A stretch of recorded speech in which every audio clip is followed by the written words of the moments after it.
Fling here, and I am here to give you the best Battle Royale draft picks for your week for Underdog Fantasy Battle Royale Drafts. Let's get into it.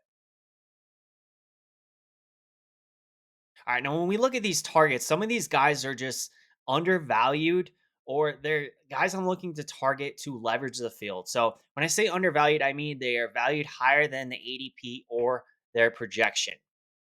I'm going to start with Jordan Mason.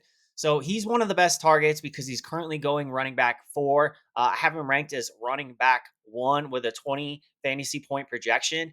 Last week, Juwan Jennings got all the touchdowns. He got all the tutties. I don't think that's going to happen again every week. Not expecting a guy like Juwan Jennings to get 3 touchdowns.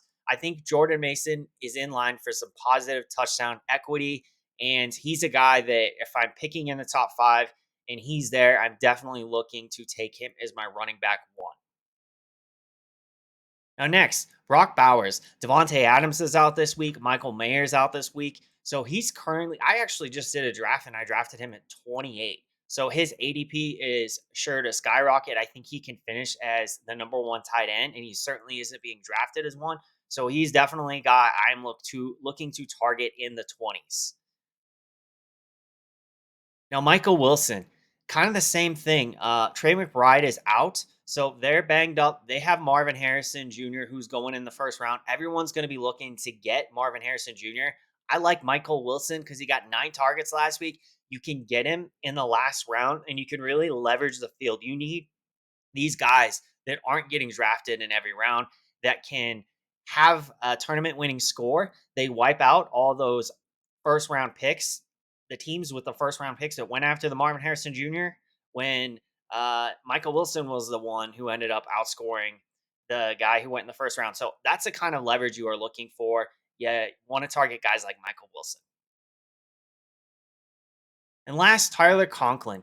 So if you don't get Brock Bowers, you don't get an elite tight end, you don't get Dallas Goddard this week with Devonta Smith out, and you're looking for a guy that you can take with your last pick, I would target Tyler Conklin. The reason being the Broncos have an elite cornerback, Patrick Surtain, who will be covering Garrett Wilson. They actually, and their number two cornerback is quite good too. So I wouldn't necessarily go to Mike Williams or Alan Lazard. Denver's actually quite poor. This goes back years at covering tight ends, and they're even more banged up than they were last week because they had Alex Singleton on IR. He tore his ACL last week. So I think Denver could potentially be even worse than they normally are at covering tight ends. I like Tyler Conklin in this spot. You can get him in the last round, and you need to take a few dart throws with these last round picks to be able to have a shot to win the tournament. So Tyler Conklin is my last round target at tight end if you wait on the position.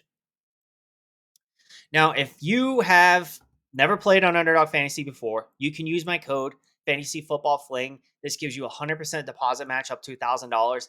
They have Battle Royale Drafts. First place wins 30K. They have 68,000 entries. You could do a smaller field. You could do $3 entries. You can even do $25 entry. First place wins 10K. You're only going against 5,000 versus the 60,000 plus in the Battle Royale Drafts. So there's a lot of different DFS drafts you can do on there. They're really fun. There's also Best Ball Resurrection where they're doing weeks 6 through 17. You can start drafting for that. So use my code for that deposit match. If you like this kind of content, let me know. Hit that like button. Make sure you subscribe to the channel so you don't miss any of the DFS and best ball content that I have coming your